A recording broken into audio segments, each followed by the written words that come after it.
Welcome to the Jumpstart Your Instructional Design Career podcast. This podcast is dedicated to helping new and aspiring instructional designers get the knowledge, skills, and confidence to stand out in the field and land their first corporate instructional design job. I'm your host, Jill Davidian, and think of this podcast as a way to put my over 20 years of corporate ID experience in your back pocket. I've helped over 500 new instructional designers successfully transition into the field, and I know what hiring managers are looking for. Whether you're looking for a career change and exploring if instructional design is right for you, or you know you want to become an ID and have no idea how to get started, you are in the right place. Join me each week for actionable guidance as we explore how to build your portfolio, transform your resume, and interview with confidence.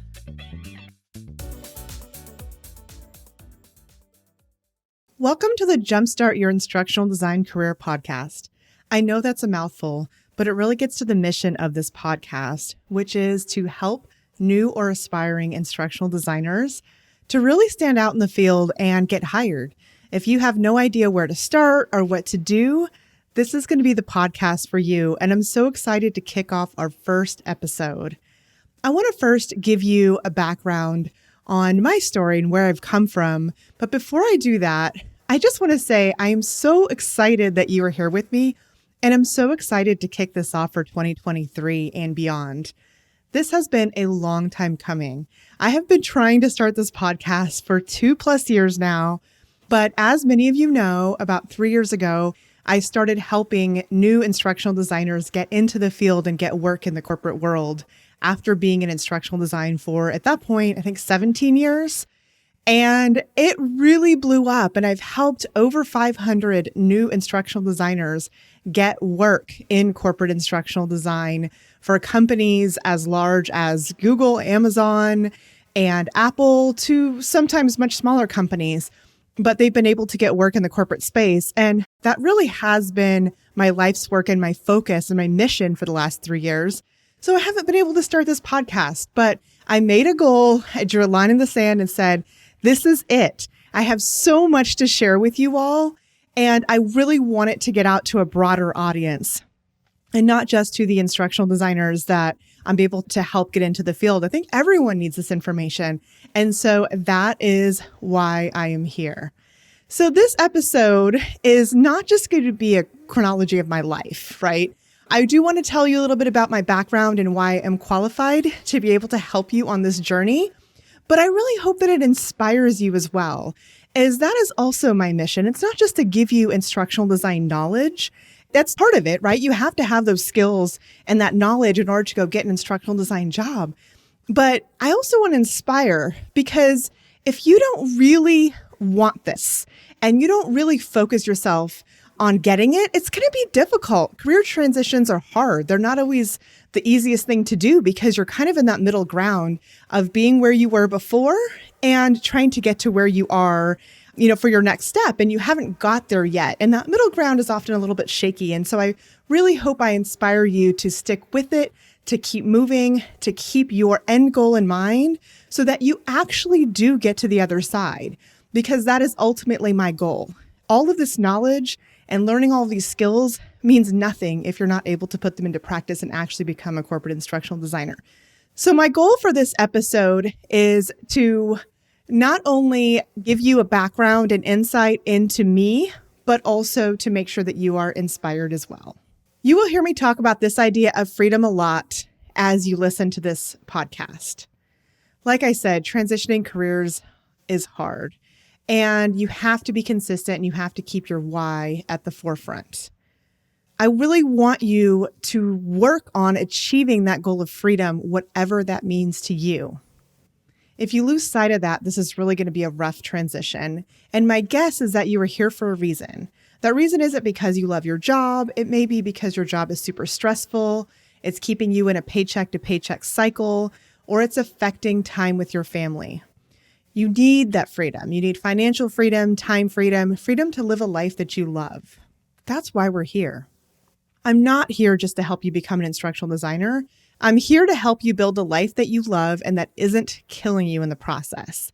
That is my why. That's why I do what I do. And I really want you to find your why as well. Now, does that mean that we're not going to go into the nitty-gritty and teach you how to build a portfolio, restructure your resume, translate your transferable skills, and all of those things with this podcast? We absolutely are, of course. You need all of that. And that's really primarily what this podcast is about. But freedom is going to be at the forefront all along the way. And I want to talk to you about my story and how that comes through. Okay, so that being said, let's get a little bit into my story. So if you don't know me, my name is Jill Davidian. I have been in the instructional design space now for over 20 years. We'll kind of go back to when I graduated from college, and I'll kind of start there, and I'll tell you a little bit about the past and how I got to where I am. So I actually graduated in 2002 with an economics degree from undergrad. I had no idea what I was going to do with that. So what do you do when you have no job? You go to grad school. Now, I didn't really know what instructional design was. And, for many people, they don't know what that is in undergrad because there isn't even an undergrad program for instructional design. Actually, at the time, there were only 2 master's programs for instructional design in the whole country. But I found out about it and I decided I wanted to do this grad program and decided that I would really love this field because it involved learning and technology. So when I was younger, I always wanted to be a teacher, but I decided pretty early on that it was not going to make me a good living. I don't know what gave me that idea as a young person, but I just knew that I wasn't going to make the money that I needed to, even though I loved learning and I loved helping people. So when I discovered instructional design and I found out that I could not only help people and continuously learn, but it also involved technology, which is something I also loved, I was in heaven. I actually started my undergrad with a major in computer science because I thought that was the way to go. And then I realized it was all this coding and I was like, oh, forget that. I'm not doing that anymore. So I wanted to be on the technology side, but not coding. So it was like, this was the best of all worlds. Right after undergrad, I went to grad school for instructional design. So I've been in instructional design my whole career. This is not the path that most people take. In fact, when I tell people that I've been in instructional design my whole career, they look at me like I'm a unicorn. Like, what? Is that even possible? Because again, most people don't even know about it. As an undergrad or even when they graduate, they go to school for something else and usually pursue that for a while. And then they end up in instructional design as a second or third career. So if that's you and you're looking at this and you're later on in life and maybe this is your second, third, or sometimes fourth career and you're like, oh my goodness, can I start over? I'm going to be competing with all these people who have been in the field forever. Just know that that's the norm. My story is not the norm. Now, I worked in higher ed for about 3 years as an instructional technologist, which is kind of like an instructional designer. But I realized quickly that higher ed was not where the money is. And so I decided I wanted to get into corporate. And as soon as I finished my master's, because I worked in higher ed while I was still in grad school, I got my first contract. It was with Eli Lilly, which is a pharmaceutical company in Indianapolis. And I was so excited. My first corporate contract.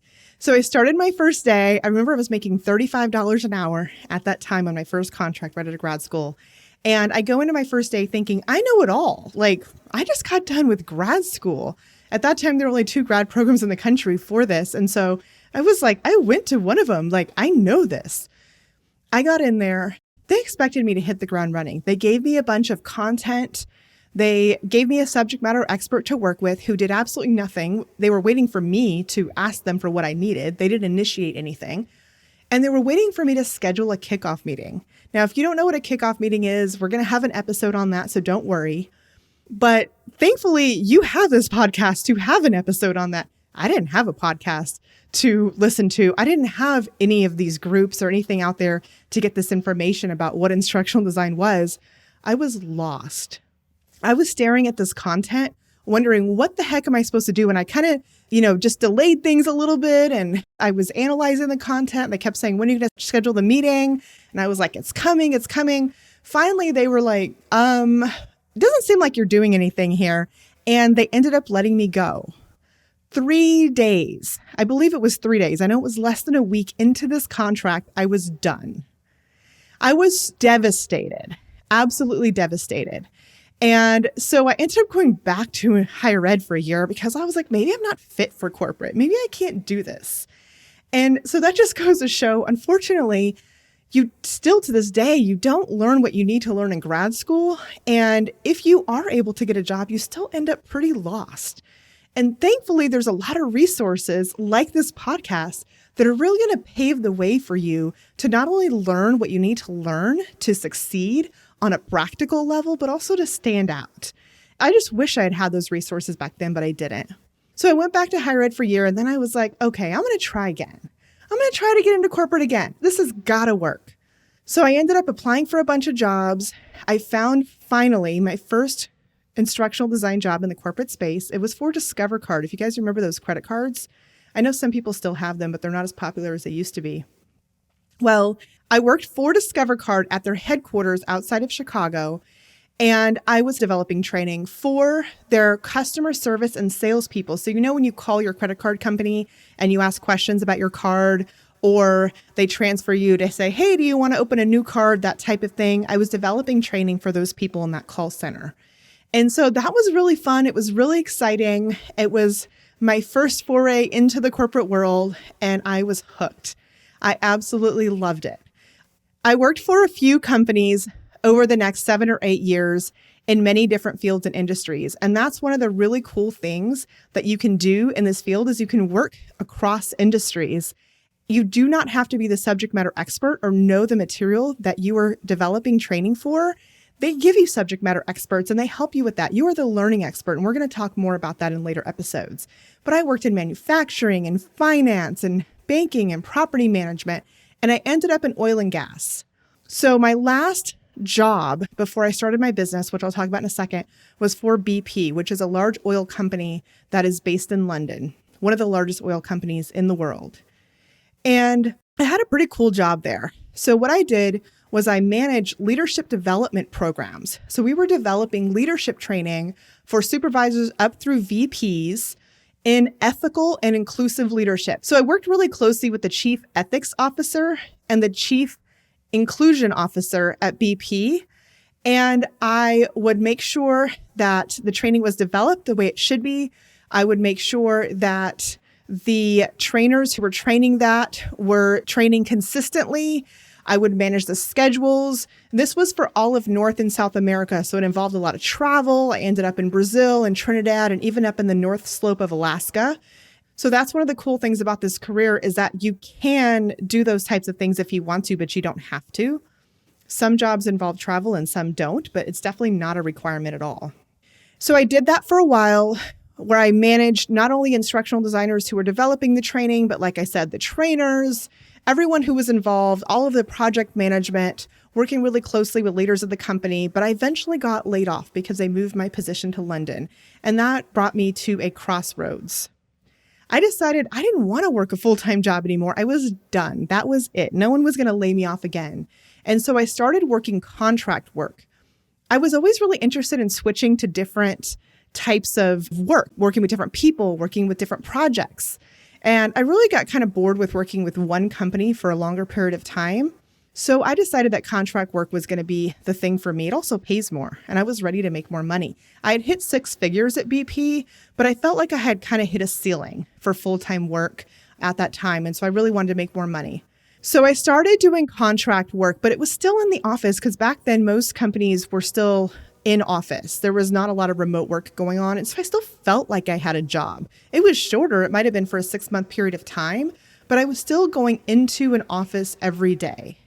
I did that for a couple of years, but remote work was really calling me. I really, really wanted to be able to travel and work from home. Travel has always been my passion. So meanwhile, throughout this whole process, I ended up starting a company. You can do contract work without a company, but I actually ended up starting one because if you're going to do it more often, you definitely want to have a company. It's much better in terms of taxes and all those types of things, but we'll talk about that in a later episode. So meanwhile, I'm having this whole issue with wanting to work remotely and feeling like I'm still trapped in a job, even though I'm really not. And so in 2016, I made a big leap. Now, I'll tell you where this leap was inspired from. When I was in middle school, I went to work with my mom one day, and she was an administrative assistant in an IT department for a healthcare company. And I met these two IT consultants. They were consultants. They were contractors. They didn't work there full time. It was a couple. They were married. They told me that they worked 6 months a year and traveled 6 months a year. Their kids were grown. They were kind of working on their own schedule, but they were able to make enough money in 6 months that they didn't have to work the other 6 months of the year. When I heard that, I was in middle school, but I was like, this is going to be me. I'm going to get there someday. I don't know how. I didn't even know what I was going to do with my career. Definitely wasn't going to be an IT consultant, but I knew I was going to get there. And it's amazing how these stories, these things that you hear, they stick with you. I don't even remember the couple. I don't remember what they look like. I don't remember what their names were, but I remember what they told me. And that stuck with me. And in 2016, I said, this is it. Oil was kind of crashing. Oil prices were going down. The heyday of traveling all over the place was over. And I was still working in oil and gas, even though I was doing contract work. And I decided it was time to make a pivot. Number one, you can do this in any field, right? You can do instructional design in any field, like I said. So I needed to get out of oil and gas. And two, I was ready to never go into an office again. So in May 2016, I just quit. I quit my contract. I was done. Now, my passion has always been to travel. I was a single mom. I've actually been a single mom throughout this entire thing since my son was born. And my son at the time was 8 years old. I wanted better for him as well. It's kind of scary because I was the only income and I knew I was taking a big leap. But I also knew that I wanted to travel and have our summers. It wasn't going to be 6 months because he was in school, but I wanted to have our summers to travel. So we took that summer in 2016 and we traveled to 12 countries on 3 continents. We were in Asia, we were in Europe, and we were in Australia. I came back from that summer like, I'm going to make this work. I'm not sure how. I think I had a part-time client that I was doing remote work for on the side, but that was it. But I was like, I'm determined to make this work. I said, I am never going into an office again. My mom thought I was crazy. I'm a bit of a risk taker. She is not. And so she said, you can't do this as a single mom. This is your only income. And I said, watch me. So I came back and made it happen. Now, I was okay with making less money because I was making really good money as a contractor, working in an office 40 hours a week. However, I just wanted freedom. And so I was like, it's okay if I make less money as long as I can take care of myself and my son. Well, that is laughable now because I actually ended up making a lot more money. But when I got back, I got to work. Word of mouth traveled like crazy. I literally couldn't keep up with the people that wanted to hire me to do instructional design work. I continued to do contract work where I would find contracts through job sites, but I would do it remotely. I would not go into an office, and I started to get my own clients. Now, what's crazy is that a Facebook memory came up. You know how your Facebook memories come up and say, this is what you said 5 years ago. Well, one came up, and it was that day 5 years ago, and this was in 2016, shortly after I had quit my job or my contract. It said, in 5 years, I am going to be at the point where I am able to take 3 months off a year to travel with my son. Isn't that crazy that I totally forgot that I said that in 2011 and literally 5 years later that comes up right after it happens? It's crazy how you put these things out into the universe and they end up manifesting themselves in many cases.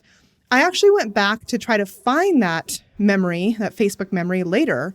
Couldn't find it, but found lots of others where I had been speaking this into existence over the last 5 years and had completely forgot, saying, this is my future. This is what's going to happen in 5 years, all based on what that couple had told me in middle school, right? You can't strive for more if you don't even know it's possible. And that's part of what I want to inspire you all to know, that it's not just about instructional design. It's not just about helping people, which is very important, but it's also about creating that life of freedom for yourself, whatever that means to you. We don't need to kill ourselves for a job. We really don't. And so I just want to show you that that is possible. And maybe I'm that person for you, like that middle school couple was for me. So I went on the next couple of years, had so much work that I really couldn't keep up. It's kind of crazy. I just had a Facebook memory, another one come up yesterday talking about how 2018 was like my best year ever. And I had doubled my already good revenue in 2017.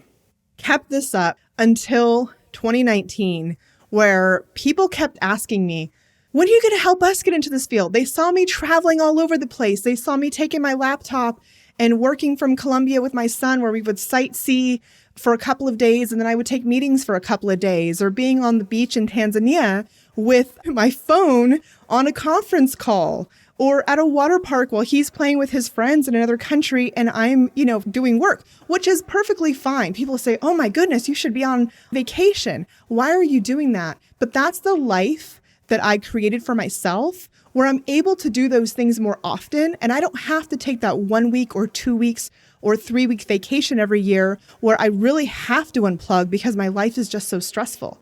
This was my life. One time I was working in Belgium in this really cute hotel. They had like a library that was like a courtyard. It was like open air courtyard in the middle of the hotel.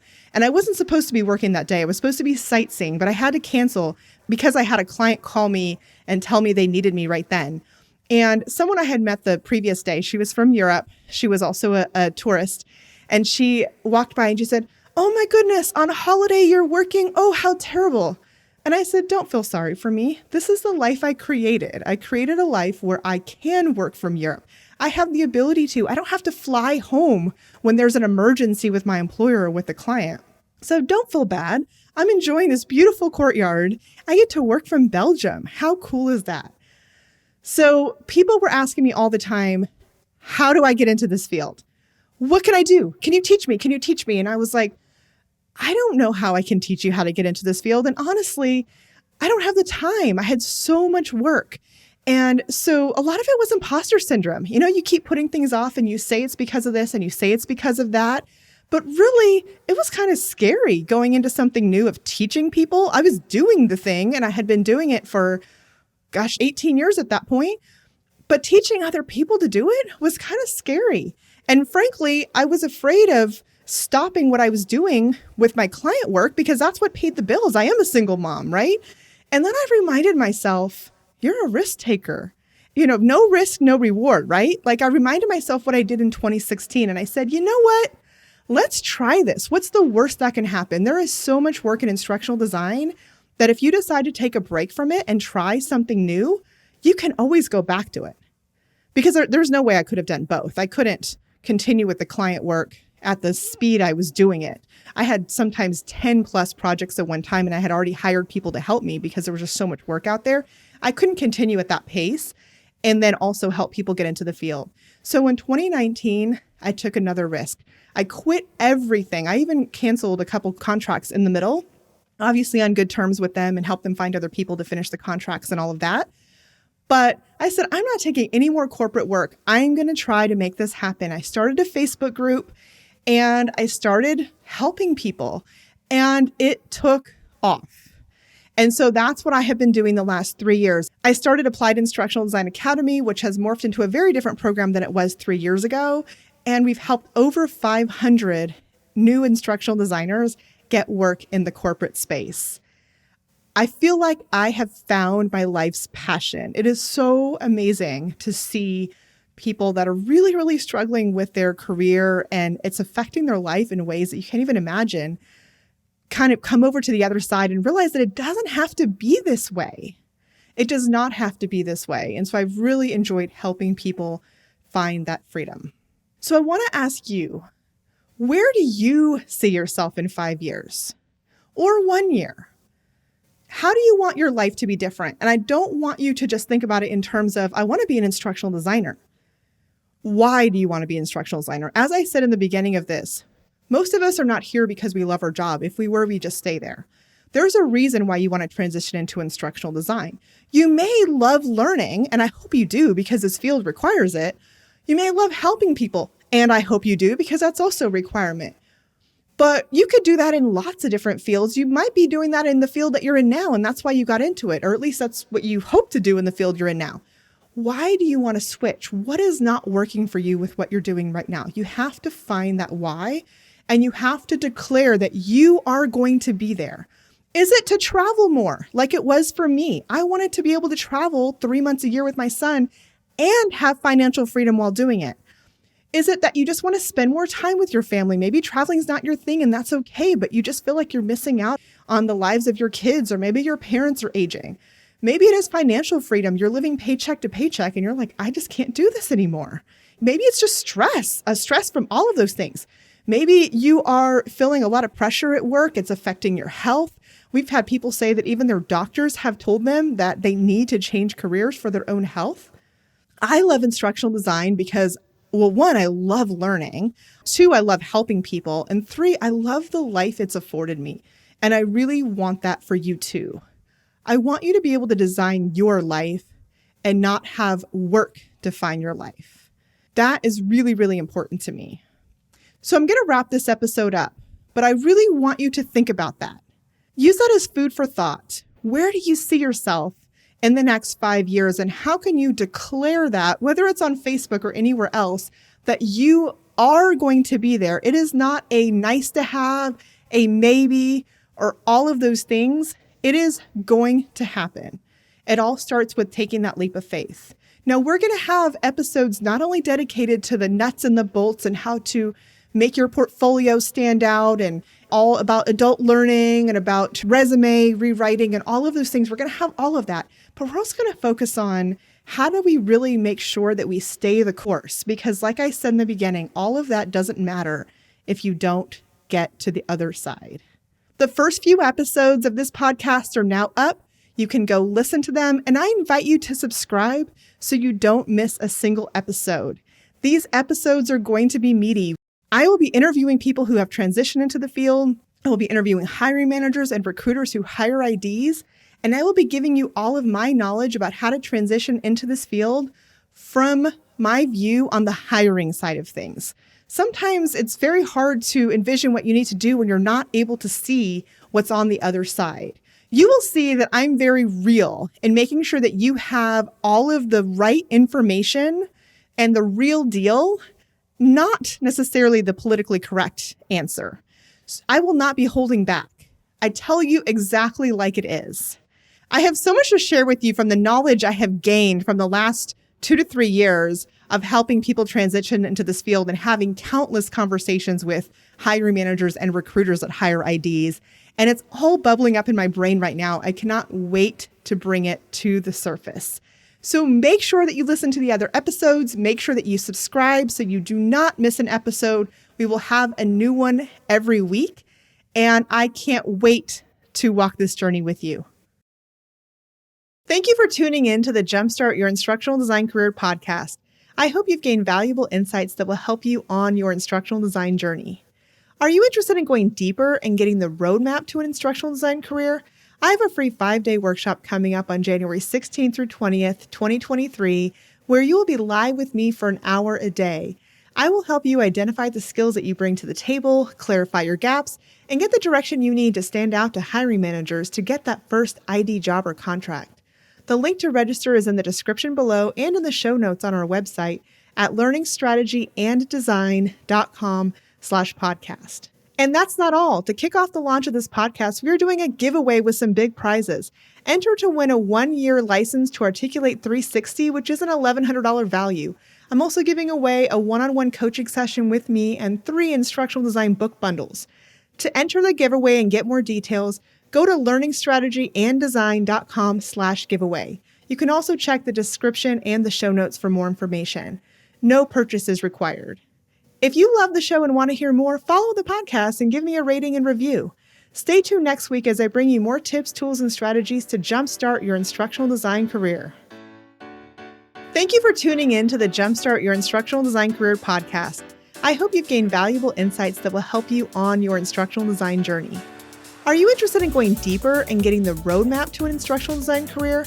I have a free 5-day workshop coming up on January 16th through 20th, 2023, where you will be live with me for an hour a day. I will help you identify the skills that you bring to the table, clarify your gaps, and get the direction you need to stand out to hiring managers to get that first ID job or contract. The link to register is in the show notes on our website at learningstrategyanddesign.com/podcast. And that's not all. To kick off the launch of this podcast, we are doing a giveaway with some big prizes. Enter to win a 1-year license to Articulate 360, which is an $1,100 value. I'm also giving away a one-on-one coaching session with me and 3 instructional design book bundles. To enter the giveaway and get more details, go to learningstrategyanddesign.com/giveaway. You can also check the description and the show notes for more information. No purchases required. If you love the show and want to hear more, follow the podcast and give me a rating and review. Stay tuned next week as I bring you more tips, tools, and strategies to jumpstart your instructional design career.